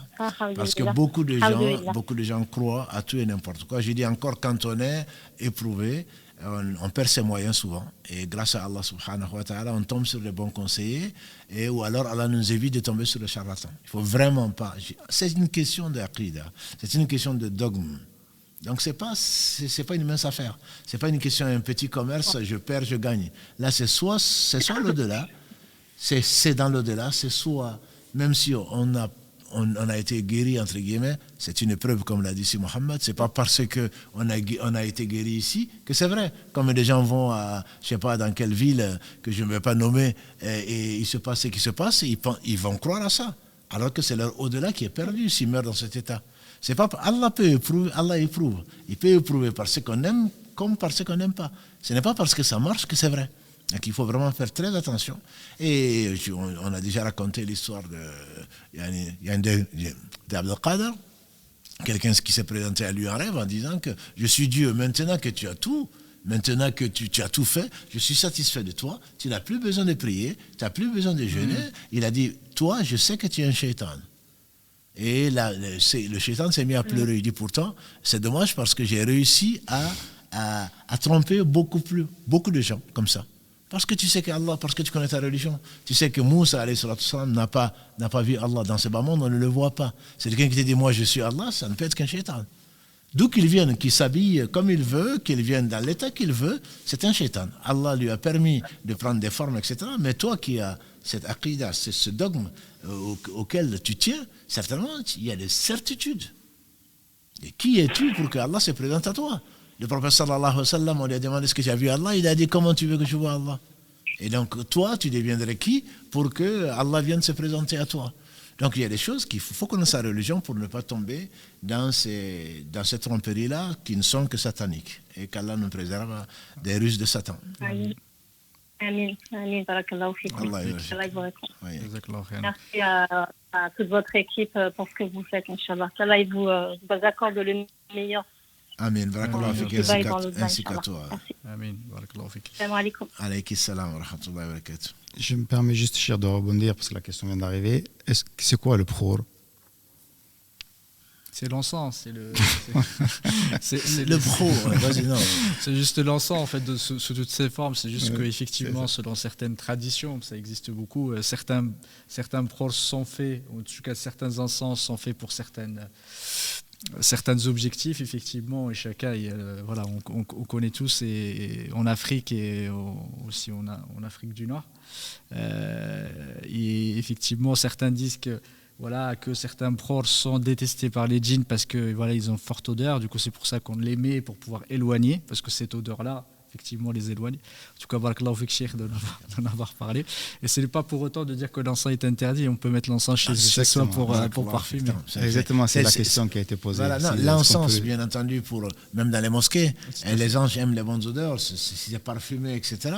C'est sûr. Mais quand on va t'amener ça c'est contre le mauvais œil, ça c'est contre les djinns, etc., c'est du mensonge. Tout à fait. C'est du pur mensonge et on n'a pas à marcher dessus. Et d'ailleurs, il y a des charlatans, je vous le dis, ça a été prouvé, qui te donnent de l'encens justement pour attirer les djinns. Pour attirer les djinns, parce que il t'a soigné à 50 €. Et puis si finalement tu guéris, entre guillemets, il a travaillé avec les djinns, ils sont partis. S'ils ne reviennent pas, comment est-ce qu'il va s'enrichir? Voilà, donc si tu ne l'appelles pas, et il y a des charlatans comme ça, tu les as appelés une fois, ils sont venus, ils ont fait ce qu'ils ont fait comme charlatanisme, et si tu ne les appelles plus, ils t'appellent. Et ça va bien, et bon, moi, le djinn, il m'a dit que machin, il n'est pas revenu. Oui, il est revenu. Non, il n'est pas revenu, donc c'est comme ça qu'il gagne de l'argent. Il ne craint pas Allah subhanahu wa ta'ala, et ce qu'il te donne, surtout, il te met dans le nez, ou autre chose, c'est plutôt pour attirer ses amis les djinns. Tout à fait. Donc il faut vraiment faire très très attention. Ce dont on vous parle aujourd'hui, c'est ce qui est légiféré. Allah se passe de tout, il se passe des djinns, il se passe de tout. Donc on n'a pas à invoquer autre que Allah. Et des charlatans, c'est pas ce qui manque. Et notamment peut-être dans les lives, vous avez pu le voir. Et alhamdoulilah, la partie technique est là pour éliminer et les bannir. Mais bon, comme c'est Internet, ils prennent d'autres adresses pour essayer d'amener les gens vers l'enfer au nom de Billah. Je ne sais pas si on a un appel là. Salam alaikum. Alaikum salam. Barakallahu fik. Tu es en ligne, Inch'Allah, si tu souhaites poser une question, marhaba. Oui, merci beaucoup, t'es un amour, machallah. J'ai souhaité, Shalma, ta femme, j'ai insisté. Barakallahu fik. Barakallah. Je peux poser ma question? Oui, tout à fait, tu peux poser ta question, Inch'Allah. En fait, parce que comme voilà, en fait, je voulais savoir, moi, je suis éprouvée, ça fait 28 ans que je suis éprouvée et j'ai fait plusieurs acquis et c'est vrai que je me suis ruinée et excusez-moi, je suis un peu émue. De toute façon, je suis émue dans tous les lives quand je raconte mon histoire et j'ai un petit peu, on va dire que je suis un petit peu désespérée parce que j'ai ce mal qui m'embête clairement et au départ, je croyais pas parce que je pensais que c'était, comment on appelle ça, West-West. Je pensais que c'était dans ma tête, mais quand j'ai vu, je vous donne un exemple, par exemple, qu'un soir, j'étais éveillée, j'étais sur Instagram, et qu'on m'attrape par la taille, qu'on me tient alors que je suis une personne qui vit seule, c'est là que j'ai réalisé que vraiment, ou par exemple, il y a des insultes en arabe dans l'oreille gauche, ou bien un soir, je vous jure, par Allah, je dormais sur le ventre, mon corps s'est surélevé, j'ai essayé plein de rakis et je me suis dit qu'il n'y a pas mieux que d'invoquer Sa Majesté Allah Azza wa Jal. Et je suis un peu désespérée parce que j'ai l'impression que, ce qu'on m'a expliqué d'après un imam, il y a de toute façon que ce soit une punition ou une bénédiction, ça reste quand même une miséricorde d'Allah.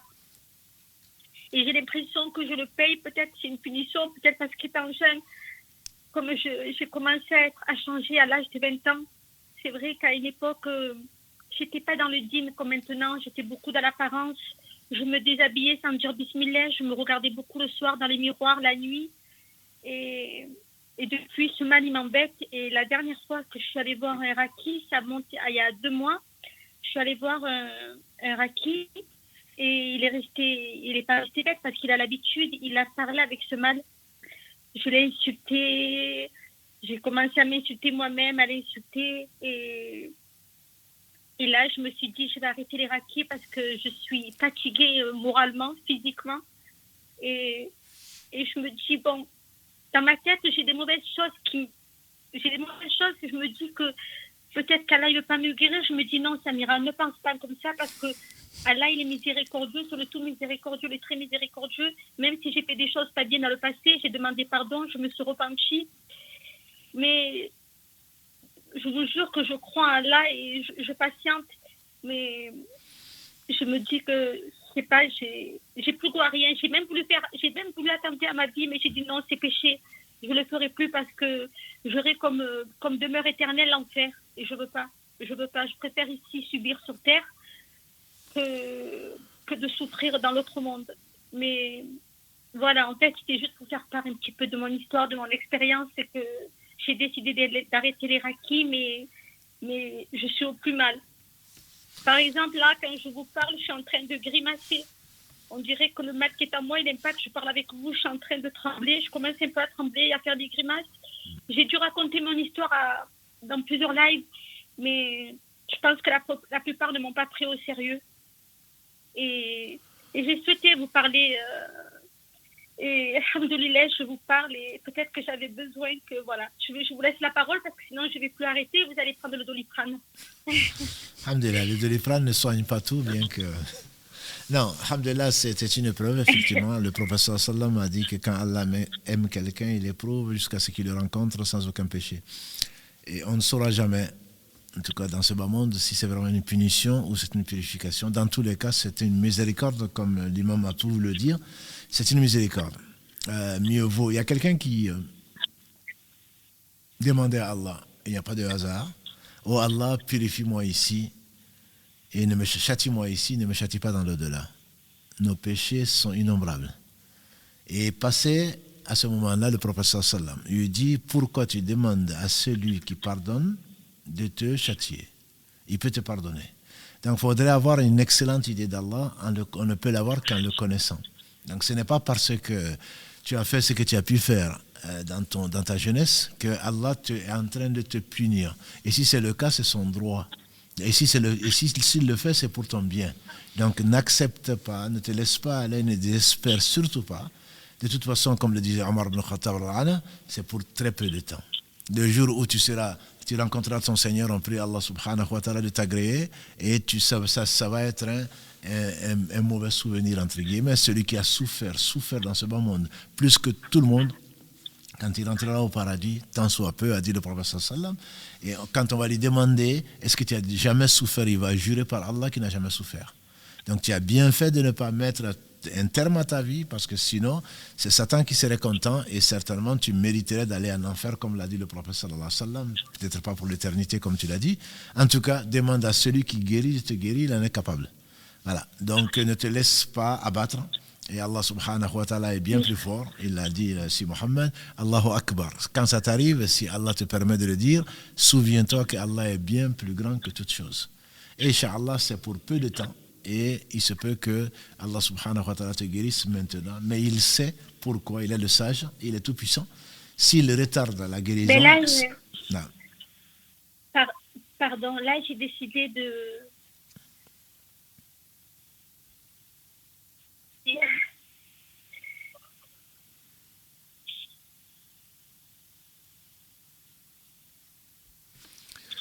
On va rester sur ça, Inch'Allah.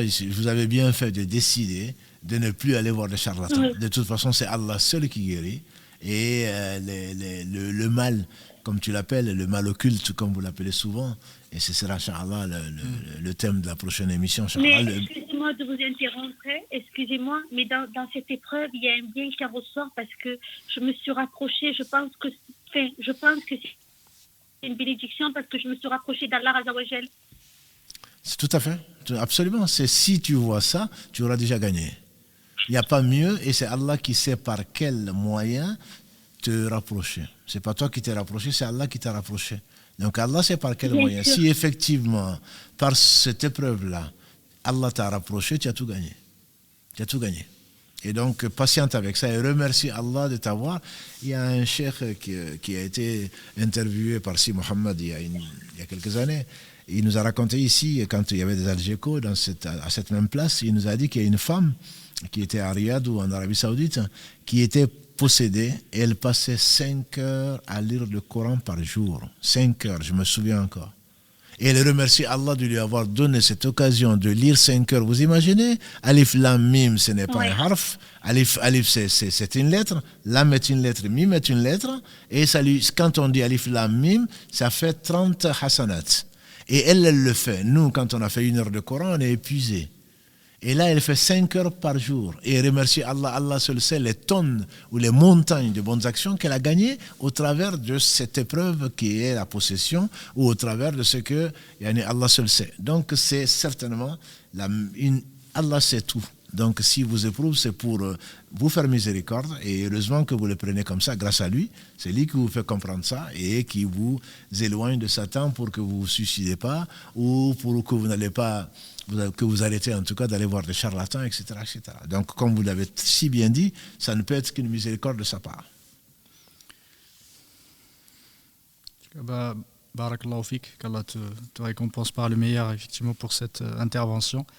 Et garde espoir, parce que, effectivement, l'espoir, c'est une des grandes qualités du croyant, c'est garder son espérance en Allah subhanahu wa ta'ala et effectivement dans une issue qui va être que bénéfique, Inch'Allah ta'ala. Et qu'Allah te fasse patienter et t'aide et te facilite. Barakallahu fik. Un autre appel. Salam alaikum. Alaikum salam. Excellent.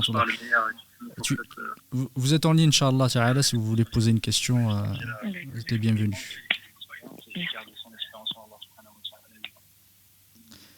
Essayez juste de ne pas écouter au travers du live parce qu'il y a un décalage. Du coup, si vous écoutez directement du téléphone, c'est beaucoup mieux.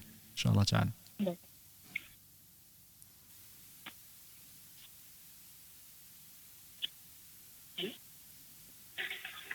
Allez, salam alaikum.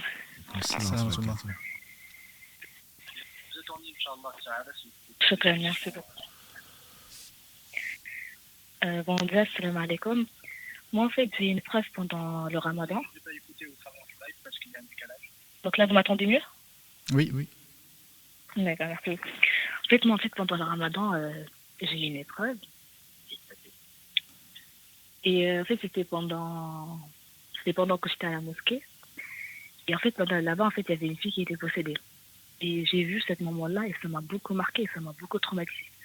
Et ce qui fait que, des fois que j'avais peur de ça et j'avais tout le temps peur de cette histoire-là, parfois je pouvais avoir des crises de panique juste par le fait de penser à ça et tout le temps penser à ça, j'avais tout le temps peur. Est-ce que c'est le waswas ou c'est vraiment de l'angoisse? Du coup, je suis partie voir l'imam de la mosquée, il m'a dit que c'était le waswas, il m'a donné de l'eau de coranisée. Je l'ai vu pendant une semaine et après, alhamdoulilah, je me sentais super bien. C'est quoi en fait? J'arrive pas trop à comprendre c'est quoi. C'est quoi? Ça dépend de votre conviction, ça dépend de ce qu'Allah a mis dans cette eau. Comme il a dit ici Mohammed, il est possible, la plupart des savants disent que la ruqya, on peut la faire dans l'eau. Et donc je sais également des personnes qui ont été, connaissent des personnes possédées, quand ils boivent de l'eau, alhamdoulilah, sur laquelle on a lu du Coran, vont vomir quand ils sont ensorcelés, etc., etc. Allah fait ce qu'il veut, il n'a besoin de rien. Donc si effectivement les djinns, on en a parlé un des mardis, les djinns, ils pénètrent dans les gens quand dans les moments de très grandes émotions. Voilà, et ça ouvre des portes, que Dieu seul sait. Et donc, soit une grande joie quand on se marie ou je ne sais quoi d'autre, ou une grande peur, les djinns rentrent. Est-ce que vous en aviez ou pas? Allahu alam. Dans tous les cas, le plus important, remercier Allah de vous avoir enlevé, que ce soit un waswas, que ce soit une angoisse, que ce soit quoi que ce soit. Ça vous a rassuré, ne serait-ce que psychologiquement, mais il se peut effectivement que derrière ça, il y avait une mauvaise compagnie, un djinn avait profité peut-être, ou pas. Ça, je suis incapable de vous dire pourquoi. L'essentiel, remercier Allah pour vous avoir guéri de ce mal-là. D'accord. Juste une autre question, c'est qu'en fait sur Internet, on voit beaucoup de gens qui vont mettre des vidéos, par exemple, Ruqya, par exemple pour ça, Ruqya pour ça. Est-ce que c'est faut écouter ou faut pas écouter, parce qu'on tombe beaucoup sur ça sur Internet. Sur Internet, comme vous le savez, il y a à boire et à manger. Il y a à boire et à manger. C'est pas une source de religion. Voilà, c'est plus commercial qu'autre chose. Et il y a beaucoup de charlatans qui y sont, beaucoup de chéatines qui y sont. Je ne dis pas que tout est faux. La preuve, c'est qu'on apprend beaucoup. Il y a Sahih Bukhari, il y a le Coran dans toutes les langues. Il y a du bien dedans. Mais quant aux fatwas que vous entendez sur la ruqya, souvent c'est loin de la réalité. Il ne faudrait pas les écouter. Demandez à des gens qui craignent en apparence Allah, qui vous diront ce qu'ils savent, et quand ils ne savent pas, ils vous disent Allahu A'lam. Ne considérez pas Internet comme la source, comme la référence en connaissance religieuse en tout cas. Moi, je vous le déconseille fortement. Ceux qui disent, on va comparer devant le Seigneur, subhanahu wa ta'ala, celui qui affirme que tel ruqya est pour ceci, pour cela, et qu'il craigne Allah. Où il a appris? Est-ce que c'est un shaitan qui lui a appris? En tout cas, ça ne vient pas de la science religieuse qui a été légiférée. À partir de ce moment-là, je vous mets en garde contre donc, les charlatans et c'est passé qui manquent sur Internet. D'accord. Juste une dernière question, après je m'en retire. Comme vous avez dit qu'on peut avoir des vomissements. Peut-être moi je sais que je fais beaucoup de réactions allergiques à des aliments, je ne sais pas c'est quoi. Et je ne sais pas si c'est vraiment psychologique. Je me dis par exemple si je vais boire de l'eau avec le riz, je vais avoir des boutons et tout ça. Après je ne sais pas si c'est psychologique ou c'est vraiment le cas. Parce que j'arrive plus à faire la différence. C'est très compliqué. Je ne peux pas répondre à cette question-là. Simplement que quand je vous dis avec de l'eau sur la coranisée, comme ils l'appellent, c'est un mot qu'ils ont inventé, de l'eau coranisée, les gens peuvent vomir. Souvent, les gens qui connaissent la matière disent que c'est parce qu'on a été ensorcelé, on a mangé quelque chose, etc., etc. Mais Allah seul sait. Et certains même se permettent de regarder la couleur et la consistance et ceci, cela. Ce n'est pas mon domaine et ça ne m'intéresse pas du tout. Je demande simplement la guérison à Allah. Si ça passe par cela, certains passent par le bas. Hein. J'ai vu quelqu'un qui a été ensorcelé, là c'est une réalité, quelqu'un que je connais très bien. Il a été ensorcelé par sa belle famille et alhamdoulilah, il a lu le Coran comme Allah seul sait, qu'il a inspiré. Il est passé par des raqis, comme entre guillemets, ça n'a pas servi à grand chose. Le jour où Allah l'a inspiré, il a lu je ne sais pas combien de centaines de versets, et ensuite il a une diarrhée, et depuis, il a tout évacué. Donc ça c'est Allah qui guérit qui il veut par le moyen qu'il veut. Donc on ne peut pas dire que j'ai vomi, donc j'étais ensorcelé, j'ai fait ceci, je suis allergique, ça c'est le domaine pour moi de la spéculation. L'essentiel, on demande la guérison à Allah. Anta shafi, la shifa illa shifaouk, c'est Allah qui guérit et il n'y a pas d'autre guérison que par lui. On remercie Allah, quel que soit le moyen par lequel il nous guérit. Voilà, ne cherchez pas, ne rentrez pas dans la spéculation parce que vous risquez d'être interrogé sur ce que vous avez dit. Et donc, il faut faire attention. Il faut remercier Allah pour ses bienfaits et tout bienfait vient de lui. Et je m'arrêterai là. D'accord. Jazakallahu khairan. Et après, juste... Encore une question? Oui, parce que je pensais que c'est bien que si je peux voir, par exemple, c'est mon conseil d'aller voir un psychologue. Parce qu'à un moment donné, c'est vraiment devenu de l'anxiété. Par exemple, si je vais voir, elle me dire, si tu écoutes le Coran et que tu as une réaction, ça veut dire que tu es possédé. Donc, je vais avoir peur d'écouter le Coran, juste par cette idée-là. Après, on va me dire, oui, mais si tu dors ce côté-là, c'est pas bon. Donc, on va me dire, je suis vraiment anxieuse à toute chose qui me ramène à ça. Enfin, vraiment, j'ai une peur à avoir tout ce qu'on va me dire, ce que je trouvais sur Internet. Pourquoi vous allez chercher Internet ou vous voulez vous faire du mal? Je veux dire, allez voir un psychologue peut-être, mais Allah dit dans la sourate Ar-Ra'd, sourate 13, verset 28, n'est-ce pas que c'est par le rappel d'Allah que le cœur s'apaise? Ne provoquez pas, ne vous provoquez pas vous-même la peur. Vous avez peur d'écouter le Coran, donc vous allez sur Internet, c'est pas mieux, au contraire. Moi, je vous chasse cette idée-là, faites beaucoup de dhikr. Si ça vient de Shaitan ne supporte pas de dhikr. Invoquez votre Seigneur, Shaitan il va partir. Si c'est autre chose, si c'est psychologique, comme on le verra la semaine prochaine, Inch'Allah, si c'est psychologique, il se peut que ça n'a rien à voir avec un Shaitan. Parce qu'aujourd'hui, pour anticiper notre débat de la semaine prochaine, Inch'Allah, on dit que 70 à 80% des cas des gens qui font la ruqya, c'est psychologique. Ça n'a rien à voir avec un djinn ou avec autre chose. Psychologiquement, on est dérangé dans une société où la foi est faible. Et on est dérangé, et puis c'est psychologique, on a peur de tout, et on a des charlatans qui nous disent oui, effectivement, tu as 3 djinns, tu en as 17, voilà, ils sont partis à la Mecque, ils sont revenus, etc., etc. Donc on croit malheureusement à ça, c'est parce qu'on est dérangé, qu'on revienne vers Allah repentant. On est tous des pécheurs, qu'on demande pardon à Allah, et surtout que l'on s'évertue à le rencontrer dans la prière. Et voilà, ça c'est une des conditions de la ruqya.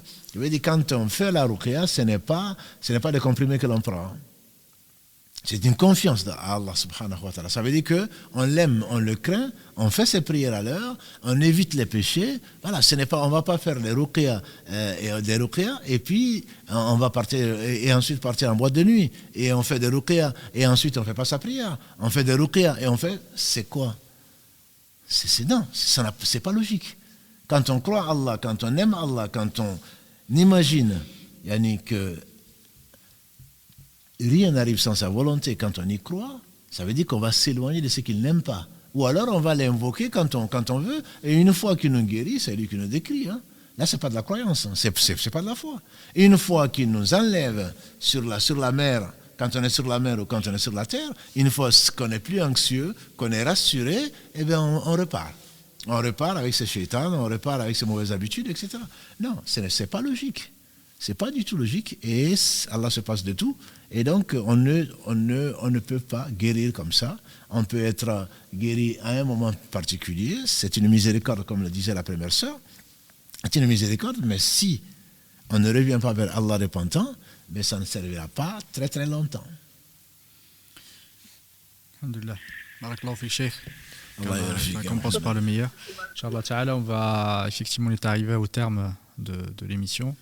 Il y a beaucoup d'appels, effectivement, alhamdoulilah, on ne peut pas tous les prendre. Ce que je vous propose, c'est qu'on reprenne cette session-là la semaine prochaine, on donne un petit peu plus de temps peut-être au créneau pour effectivement répondre aux questions. Du coup, je vous donne rendez-vous la semaine prochaine. Qu'Allah subhanahu wa ta'ala vous bénisse et vous protège et vous préserve de tout mal. Subhanak Allahumma wa bihamdika ashhadu an la ilaha illa anta astaghfiruka wa atubu ilayk. Subhana rabbika rabbil izzati amma yasifun wa salamun ala al mursalin walhamdulillahi rabbil alamin.